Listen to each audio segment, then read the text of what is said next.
Peace and blessings, peace and blessings. This your girl Rhonda, the light as well as your messenger, coming on here to encourage you on this beautiful day, to tell you the best is yet to come. The best is yet to come. God did not bring you this far to leave you. No, he's going to fix. See, the thing is, God said we don't know his ways nor his thoughts. But can I tell you this? God never starts anything and doesn't finish it. Now, maybe me or you, we start things and then we may, I'm going to set it here for a little while and, I'll come back to it later. Nah. If God is going, if and when he do a thing, he's going to do it and he's going to accomplish it. That's why he said his word will never return to him void. Whatever he spoke concerning your life, I'm talking about your life. I'm not worrying about everybody else, okay? We pray for them and we keep it moving. I'm saying God is saying concerning you, he knows the plans and the thoughts that he have towards you. It's a great and an expected end. Hold that thought. We're going to cheers to that, okay? Hold that thought. I'm cheering to your new. I'm cheering to the things that God is going to restore back to you, the things that you thought you lost. I mentioned that before on my last video, maybe a few days ago, kind of letting you know that the best is yet to come. So prepare yourself, whatever that looks like to you, and preparing yourself. Preparing yourself means to start with your mind. Because if your mind is not in the right place, when whatever comes, you won't be ready. You'll be all over the place. You'll be thinking one thing and it's something else. God said, no man know my ways nor my thoughts. So when people start to tell you that's not God, that's not God, this not God, this not God, you don't even know, okay? Sorry, the best is yet to come. Maybe I shouldn't have drank this. Look, I'm not going to advertise y'all drinks Zevia, okay? But can I tell you the best is yet to come, okay? I'll be back because I don't want you to drop what's in your hands. I want you to hold what you got because something greater is coming that God is getting ready to add to. He's getting ready to add to. And see, he's the one that put it there. He put it there. So don't remove it because it don't look like you think it's supposed to look. Just keep trusting God and the process because the best is yet to come. Trust me. If you haven't trusted me at any other time, if you haven't listened to any other thing that I've said to you, please listen. Please trust the best is yet to come. I'll be right back. I promise you, I'll be right back. I mentioned before about these patterns. Anytime, I tell people all the time, anytime Rhonda is speaking, she's speaking from a place where she once was to help you because we're won by the blood of the Lamb and by the words of our testimony. Your story will help. When I say millions of people, not just a few that you've been testifying to for the last 15, 20 years. You've been testifying to the same people, okay? Then I got used to your testimony. And somebody out there needs to know that God saved you, that God healed you, that God restored you, that he redeemed you. See, God is a redeemer of time. God is the only one. He's the only one that can restore. Man, woman can't restore you. If you're looking for a man to come and restore you and to bring this and bring that, no. God is a restorer. God is a redeemer. The only thing a person can bring to you, the only thing they can bring to you is hell, or peace, either one. They can bring you peace or they can bring you hell. They can bring you chaos, okay? But they can't redeem time. Now, they can rob you of time if you let them, okay? But they can't redeem time. They can't restore you. That's God's job, and then it's yours too, because you have a part to play where God give us senses to do things on our own. It's a lot of things that we say, I'm waiting on God, but no, it's some things that you have to do on your own. I'm going to lose weight and I'm going to start eating healthy, but you still eating, you know, the same old ding dongs and, you know, all this fried foods and these things that maybe the doctor told you that wasn't good for you, or maybe they're not telling you that because they, you know, want to keep getting. So you made up in your mind that I'm comfortable this way. At the same time, you saying that you're going to change with this, and then in your mind you want something else. Well, that pattern has to change. And it's not just with that, it's with your everyday life, with the way you handle yourself, the way you speak to yourself. Because a lot of you complain about everything. You complain about every part of your body, anything that's dealing with your hair, your face, or whatever it is. Whatever you don't like, you change it. Okay, but I'm back on this. God is a redeemer of time, because he redeemed Rhonda. You know, it used to be a song that we used to sing when we was young, and my children were young, and they would sing this song called Redeem. Okay, and God is a redeemer of time, and God is going to redeem that time. He's going to restore to you the things that you lost. But while you're waiting, do your part. Spend time. One thing I had to remember, it was a song that I was singing, I believe it was a few days ago, maybe a week ago, that God is rewriting my story. Anything that Rhonda talk about, anything that I talk about is related to Rhonda first. I say this to the preachers a lot of times, because, you know, I do a lot of training and talking to the leaders, and I tell them, more times when God is giving you a word, it's for you first. You know, it's always for you first, no matter what you may be mentoring, teaching, preaching, whatever that you're doing layouts, whatever you're doing, that word is for you first. And so when God gave me that, it was a song called God is Rewriting My Story. He has literally have taken a pen from my hand. And see, with some of you, God is literally taking the pen from your hand and rewriting your story. You are no longer the person that you used to be. You don't even feel the same. Even when you try to muster up or hold old conversations with people that you know that's unhealthy and that's that's not for you, and for this time it makes you uncomfortable, because you know that God have you on something else, on something different. And sometimes it's not like that you are better than anyone, because you're not. But at the same time, you're looking like, I'm not there no more. You know, you got some people that will never embrace who you are, but as long as you're not that person, as long as you're not that person that's not loving you, as long as you're not that person that's not embracing you, as long as you're not that person that's talking down on you, okay? That's all that matters.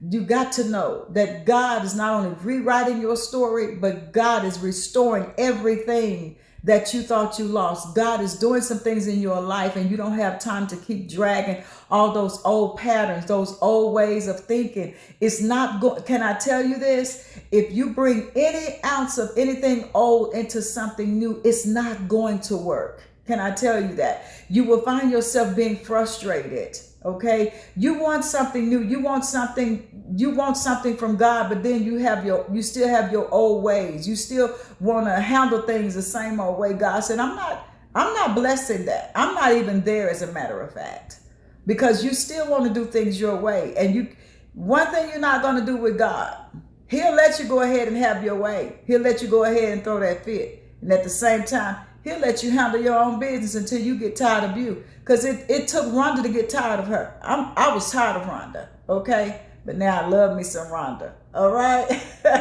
I'll be back again. You'll get it. Trust me. See, if you stop trying to mimic other people, if you stop trying to fix yourself up for people, if you stop trying to exercise, do this and do that, and you're doing this for all the wrong reasons. Like you have some people, like in the wintertime, they go in on that plate. Then close to summer, I'm gonna lose weight. Okay. Then they go in on that food. Okay. Go in on all the wrong foods. Close to the birthday, let me start exercising. Let me lose weight. Can I tell you that is very inconsistent?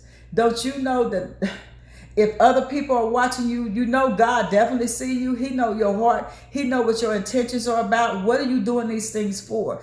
If you're trying to lose weight, what is your reason? If you're trying to lose weight because you want to be healthy, if you're trying to do better for yourself because that's just what you desire to do, you want more, what is your reason? What are your motives behind all the things that you do? Because I guarantee you, if your motives are wrong in anything that you do, whether it's to move around or get away from people or whatever it is, but you're still holding on to the old patterns, if your motives are wrong, I guarantee you with everything that I have, that you will not be healed. You will not be restored. All that, you just carrying all that old stuff into something new. You just carrying it with you. And it's looking like, to people that can't see, to people that don't really know, to people that don't understand, that can't see in the spirit, they'll look at you like, oh yeah, he or she got it together. Not knowing that you brought something old into something new, but you're looking for something new. No, I sit back in the place where I am now, and I pay attention to people, not in a judging way, but I pay attention to people. I say, oh, wow, I remember when I used to do that. I'm not going to judge them. I'm going to pray for them. That's a spot for me to pray for them. Because maybe, they just don't know. Maybe they've been so used to certain things for so long, and they think that this is good. I'm just going to pray for them, especially when you know that God have delivered you from certain things and that you have fought so hard to get to where you are. And you keep seeing certain things in certain people, and it's not for you to judge them. See, God didn't deliver you for you to talk down on others. God delivered you for you to either go down and pull someone up, to help someone, but never ever to look down on anyone. God didn't give us a seat that high. So when the way Rhonda do it now, when I see certain patterns in other people that I know I used to once deal with, I pray for them in silence. I don't even tell them. I just pray for them, because that's a dangerous place to be. I know all too well. I was there for a very long time, but God redeemed me, and it's my time to help. I remember when I used to be in relationships, and I used to always worry about what the person thought about me at all times. Like, do you like my hair long? Do you like it short? Do you like it this color? Do you like it that color? Or do you like it, this way, that way? Or do you like me better when I'm slim? Do you like me better when I'm thick? Do you like me better, da, da, da, da? Not even knowing, they didn't even know who they were. Why was I even concerning myself with what that person thought or felt towards me? So I'm just up and down, like a roller coaster.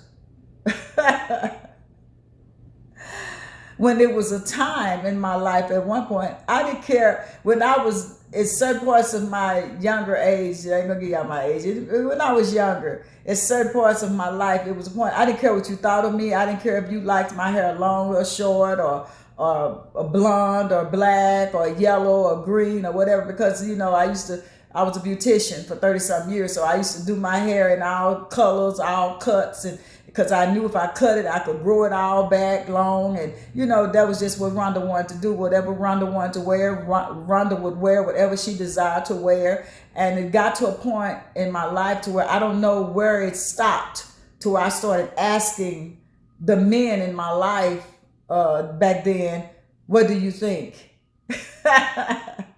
Even when I was in the 21-year relationship and marriage, I was asking, what do you like this? Do you like that? And you have to know this. 9 times out of 10, the people that you're asking, they don't even know who they are half the time. They don't even know whether they're going or coming. So you asking, it's okay to ask a person, what you think about this? Is this cute? And they may say yes or no, but it's still your final decision to make, okay? But if you live your life based on what other people think, do you think I need to start this organization? Do you think I need to start this business? Because some people will either discourage you or encourage you to hurry up and do certain things, or rush you into doing something that you're not supposed to be doing, or talk you into something and then laugh at you later. You got to know the difference. So that's why it's good for you to have your own mind.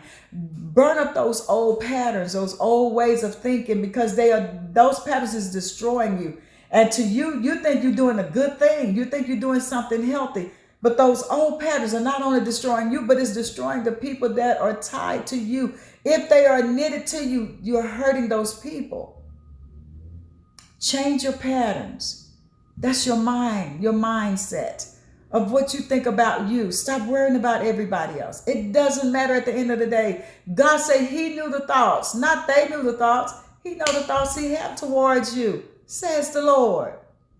You know, Rhonda only talks about the things that God redeemed her from, or that I was delivered from, or things that God is, you know, that I'm still growing through. You understand what I'm saying? I always speak from a place. I used to tell people all the time, I'm speaking now from a healed place, a healed version of me. Okay. It used to be a time, even though I was growing through some things, I was still helping other people. That's love. Okay. If you have anybody that will still help you when they are drowning, they drowning, but they still trying to reach and help you to pull you. They drowning and they still willing to pull you. That's love. You got somebody that's concerning themselves with you, coaching you, mentoring you, counseling you, teaching you, preaching to you, and they in so much pain. That's love. And that's rare. That's rare love. That's unconditional love.